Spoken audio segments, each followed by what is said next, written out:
십자가 사랑을 가진 기독교는 욕한다고 사람들의 손가락질이나 사람들의 생각과 말 때문에 기독교가 되지는 않습니다.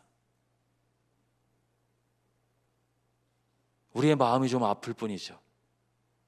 그러나 십자가의 사랑이 없는 기독교는 욕하지 않아도 기독교가 아닙니다.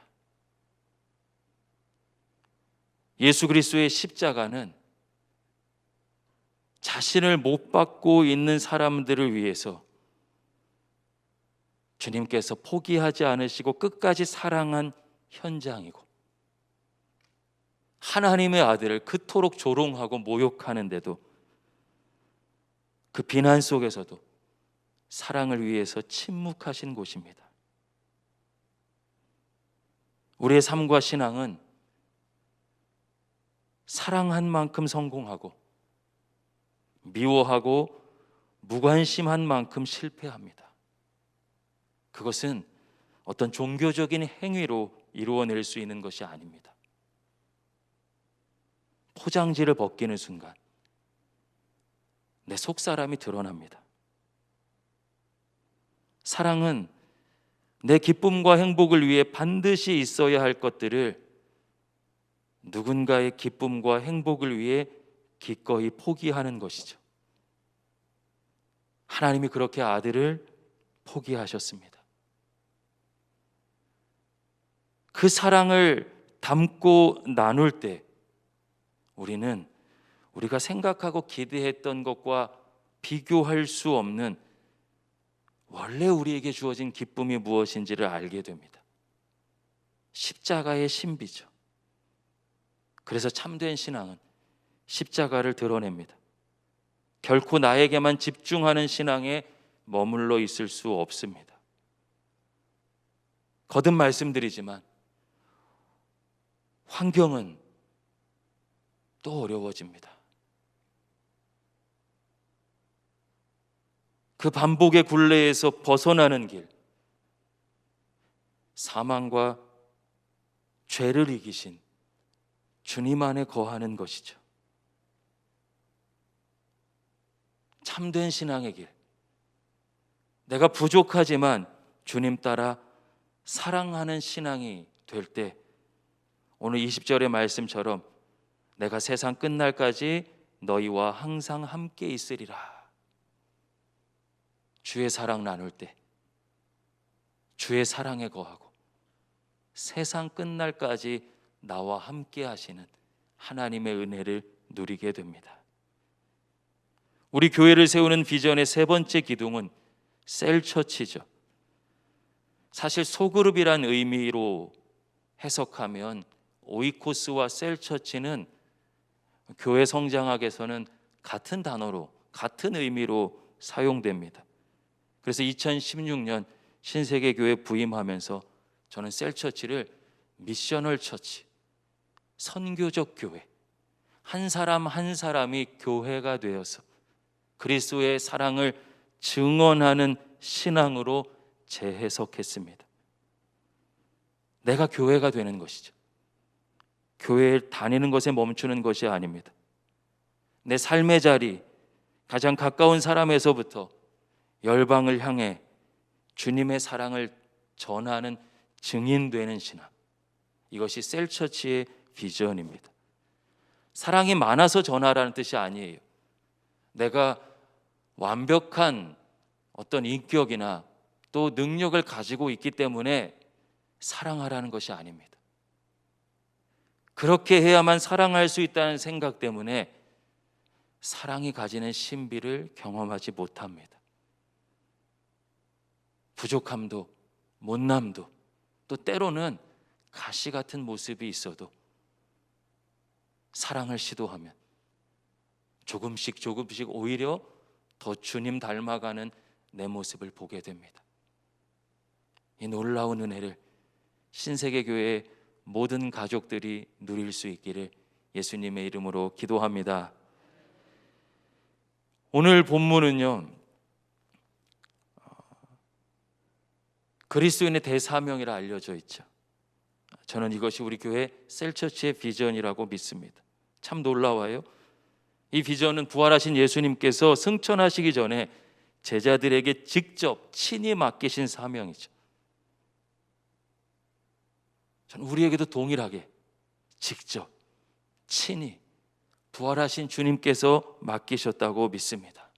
여러 얘기가 있어요. 구체적으로 하나하나 다 다루는 시간도 있을 것입니다. 그런데 오늘 통으로 이야기한다면 핵심은 한 사람을 향한 사랑입니다.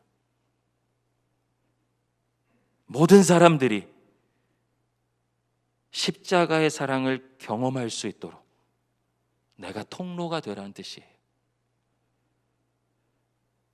부족한 사람 부족한 대로 통로가 되고, 경륜이 있는 사람은 경륜이 있는 모습으로 통로가 되는 사랑의 공동체를 이루는 것이죠. 이 사랑이 얼마나 중요합니까? 예수님을 모른다고 배신하고 저주까지 했던 모든 제자들을 다시 회복시킨 것이 사랑입니다. 그 사랑이 베드로를 변화시켰습니다. 사랑이 돌같이 굳어진 내 마음도,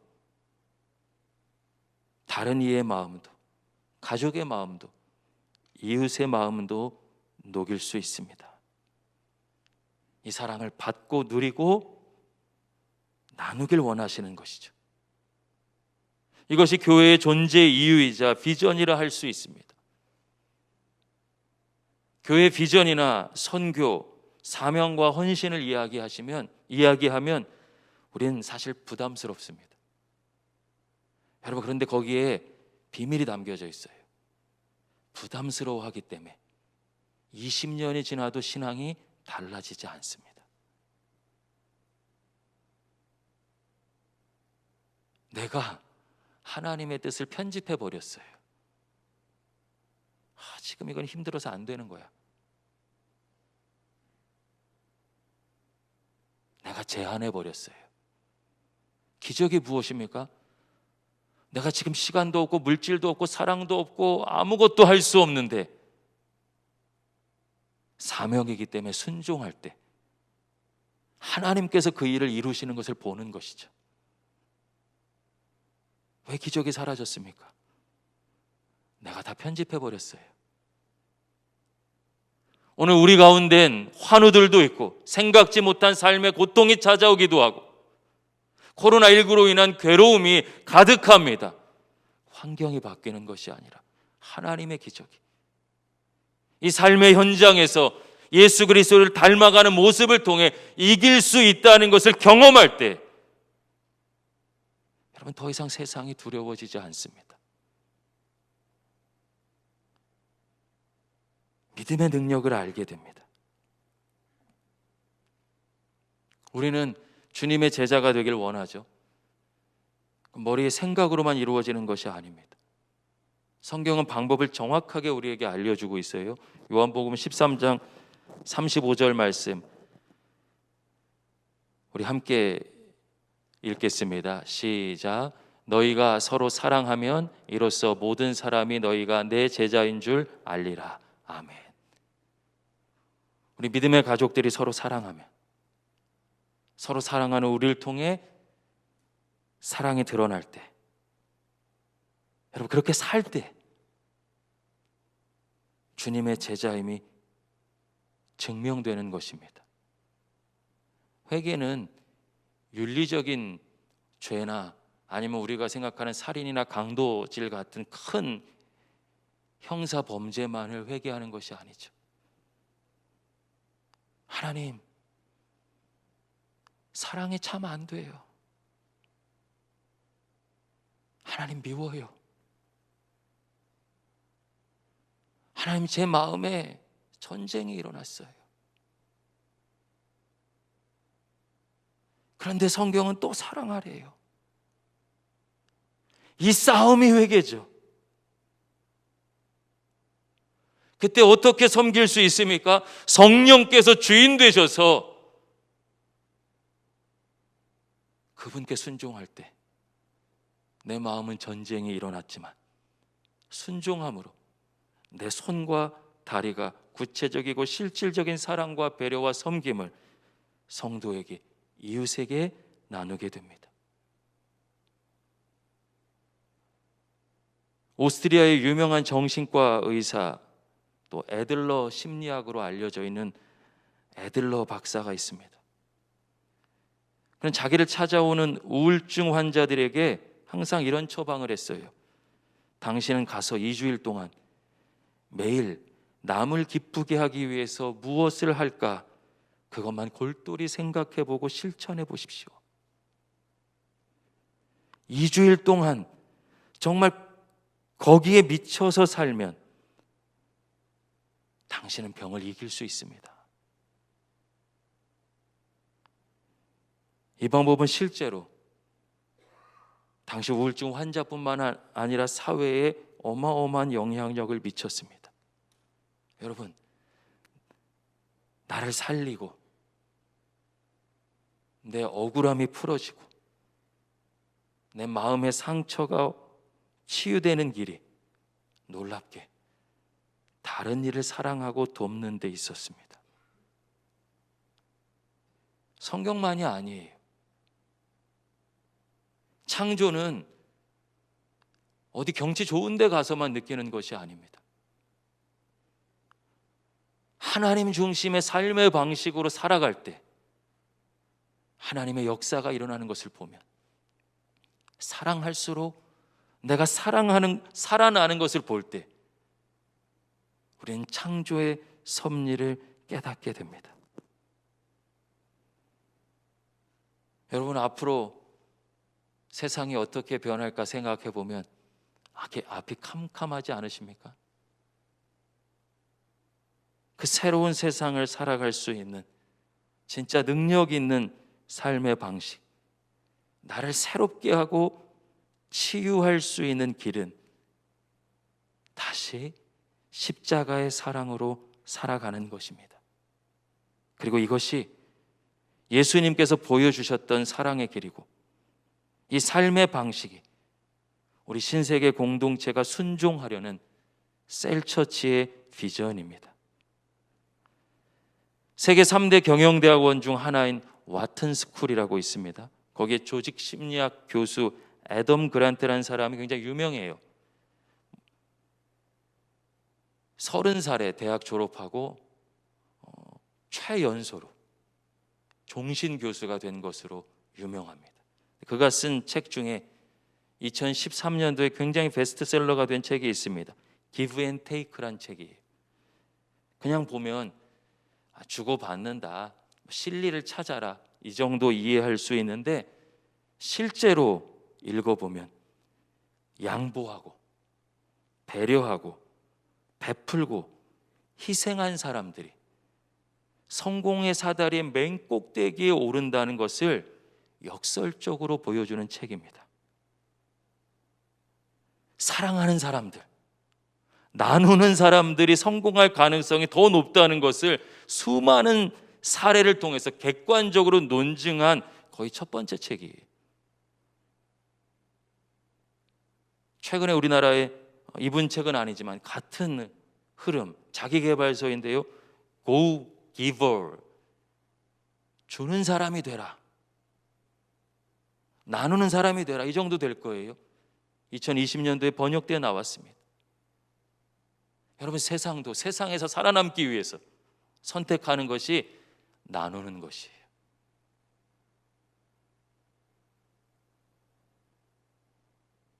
애덤 그란트 교수는요, 세상에 세 종류의 사람이 있다고 말합니다.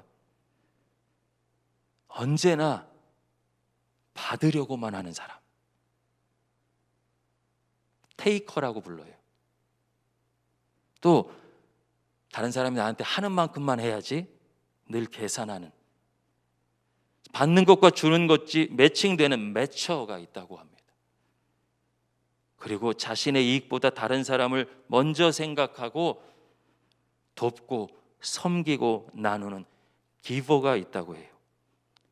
왜 기버가 성공할 수밖에 없는지 몇 가지 이야기하고 있지만, 특히 삶이 단거리 경주가 아니고 마라톤이기, 이젠 사람들이 속지 않는다는 거예요. 결국은 가면 쓰고 있고 자기 이익을 위해 살아가는 사람들은 그 실체가 드러난다는 것이죠.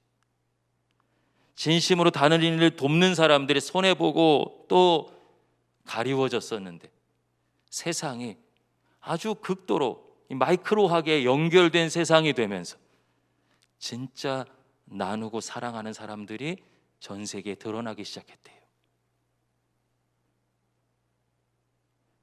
뿐만 아니라 진심으로 다른 이를 돕는 사람은 그 사람의 성공 반대편에 패자가 없어요. 이 세상의 성공 방정식은 경쟁에서 이기는 거죠. 승자가 독식하는 거예요. 그래서 상처받고 아파하고 패배해서 고통당하는 사람이 언제 딴지를 걸지 모르는 전쟁터죠. 그러나 기버는 시간이 흐를수록 그의 진심이 갖는 강력한 힘이 드러난다는 것입니다.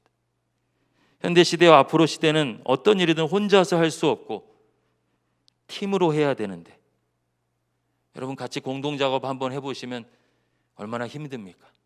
그때 누가 필요해요? 기버의 역할이 필요합니다. 배려하고 섬기고 나누고 세워주고 하나 되게 하는 삶. 사랑하지 않고서 잘 살 수 없는 시대가 된다는 것을 보셔야 합니다. 그리고 이 사람들이 누구보다 높은 삶의 질과 만족도를 누리는데 그게 다른 사람의 시선이나 물질에 멈춰 있지 않았어요. 꼭 읽어보셨으면 좋겠습니다. 책이 나왔었나요? 네. 지나가도 됩니다. 여러분, 사도행전이 어떤 책입니까? 생명 걸고 사랑하며 산 기버들의 이야기죠. 주는 사람들의 간증집입니다. 사랑할수록 고난을 이겼어요. 문제를 돌파해냅니다. 아픔을 극복합니다. 그 결과 놀랍게도 그들은 세상이 감당할 수 없는 존재가 되어버렸어요. 누구도 빼앗아갈 수 없는 진짜 평안과 기쁨을 누렸습니다.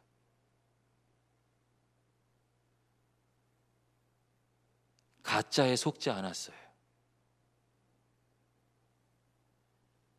그리고 그들이 나눠준 그 사랑이 시대를 넘어서, 공간을 넘어서, 인종을 넘어서 우리에게까지 전해졌습니다. 사랑이 이겨요. 사랑이 이깁니다. 사랑으로 이길 수 있습니다. 이 일을 위해서 주님은 우리에게 하늘과 땅의 권세를 주셨습니다. 저는 예전에 이 말씀을 묵상하면 이것이 외형적인 능력과 영향력이라고 생각했습니다. 그래서 저에게도 막 능력을 주세요 간절히 구했어요. 요즘은 생각이 달라졌어요. 하늘과 땅의 권세는 세상적으로 볼 때 대단한 힘과 물질이나 종교적으로 신비한 영적 능력만 뜻하는 것이 아니었습니다. 이미 주님께서 나와 함께 하시는 것 자체가 하늘과 땅의 권세라는 뜻이었어요. 사도행전 3장을 보면 예루살렘 성전 앞에서 나면서부터 걷지 못하는 사람이 구걸하고 있습니다. 주님의 사랑으로 가득 차 있던 베드로와 요한이 그를 보고 이렇게 이야기하죠. 나는 은과 금이 없지만, 네가 구하는 것은 내게 없지만 내게 있는 것을 준다. 나사렛 예수 그리스도의 이름으로 일어나 걸어라. 걸으라가 핵심이 아니에요. 예수 그리스도의 이름이 핵심입니다. 그는 자신이 가진 그리스도의 사랑을 주었고 그 사랑의 순종 위에 성령의 능력이 임한 것입니다. 우리 교회가 순종해온 사랑과 섬김의 선교 역사 역시 동일합니다. 우리 많이 갖지 못했어요. 가장 큰 교회도, 가장 능력 있는 교회도, 가장 물질이 많은 교회도 아닙니다. 그저 우리가 가진 것으로 사랑했어요. 그렇게 묵묵히 순종하며 걸어왔더니 어느새 온 성도가 지역을 섬기고 이제는 국내외 교회와 기관도 여러 곳을 돕고 기도하고 있습니다. 코로나19로 한국교회에 참 많은 선교가 멈췄습니다. 하나님께서 여러분을 통해 일하시는 것은 멈추지 않았어요. 저는 이렇게 표현하고 싶어요. 코로나의 시대를 관통하는 사랑, 묵묵히 순종한 우리를 통해 일하셨어요. 코로나19로 안전을 위해서 멈추었던 독거노인 반찬 선교도 이제 바로 다시 재개할 것입니다. 그분들에게 진짜 필요한 것, 지금 먹거리구나. 저의 생각에서 출발한 것이 아니라 국내 선교위원들이 이제 기도하며 이런 마음을 나누고 있습니다. 참 감사했어요. 뿐만 아니라 우리는 필리핀 일로일로 신세계 선교대학에서 출발한 해외 선교의 역사를 가지고 있습니다. 지금은 캄보디아, 인도, 우간다, 이스라엘로 확장되고 있죠. 우리가 무슨 계획하고 시작한 것이 아니에요. 순종하며 한 걸음 걸었더니 감당할 능력도 주시고, 선교사님들은 늘 그러셔요. 이렇게 관심 가져주는 교회가 없습니다. 우리가 최고로 많이 후원하진 않아요.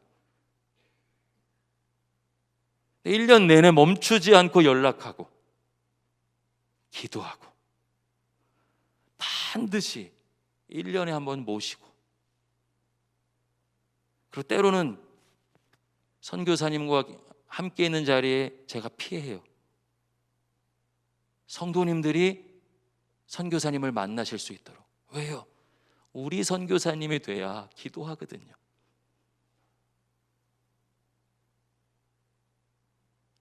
여러분 그렇게 순종하셨습니다. 세상적인 눈으로 보면 그 당시에 그 과정을 통해서 지난 6년간 물질과 시간과 헌신을 우리 교회와 자신에게 쏟았다면 지금보다 훨씬 편안하고 좋은 시설이나 아니면 그 과정 가운데 즐거움을 누렸을 수도 있습니다. 우리는 사랑을 위해서 불편을 선택했습니다. 앞으로도 은과 금은 없지만 우리가 가진 것으로 우리 교회에 맡겨주신 가장 큰 사명, 한 영혼을 사랑하고 섬기는 일을 감당할 것입니다. 여러분, 다음 세대가 신앙을 잃어가고 있죠?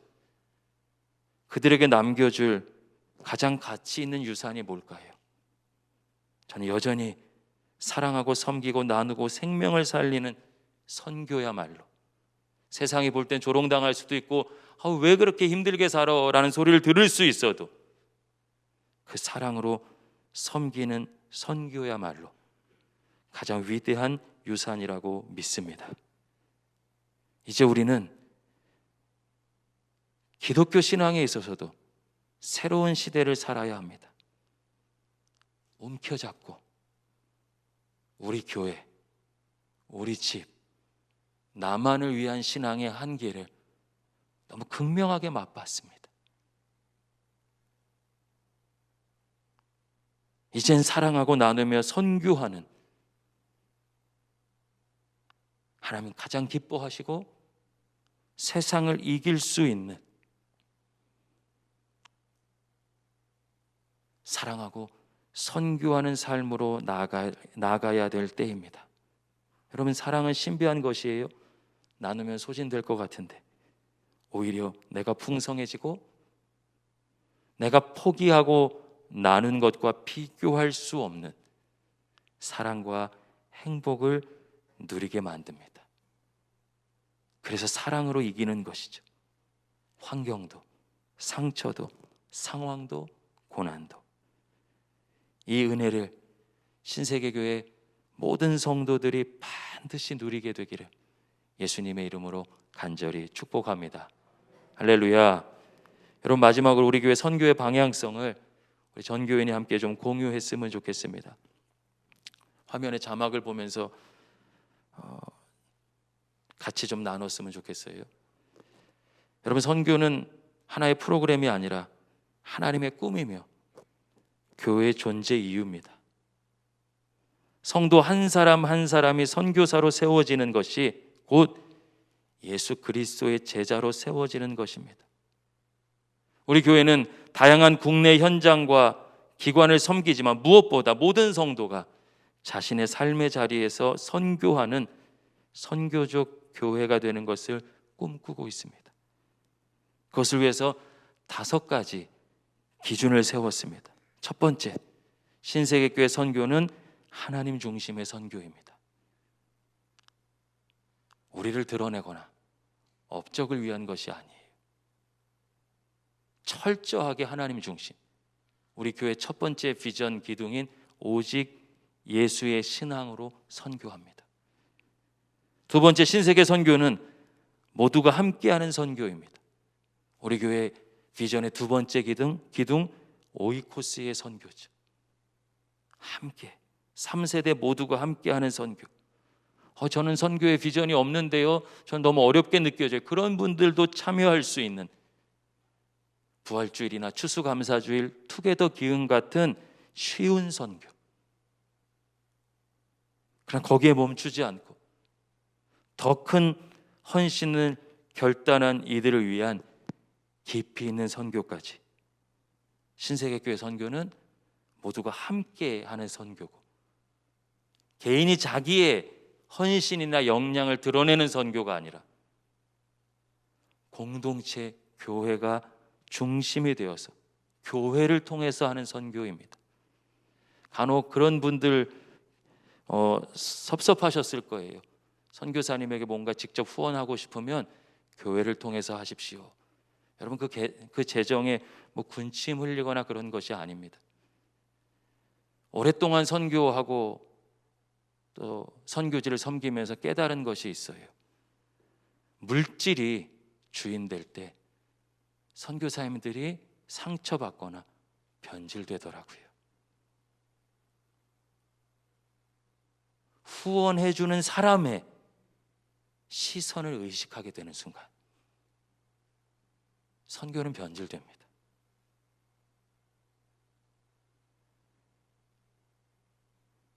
그래서 교회를 통해 전달하게 해왔어요. 첫 해는 어마어마한 오해도 있더라고요. 그러나 이제는 아실 거예요.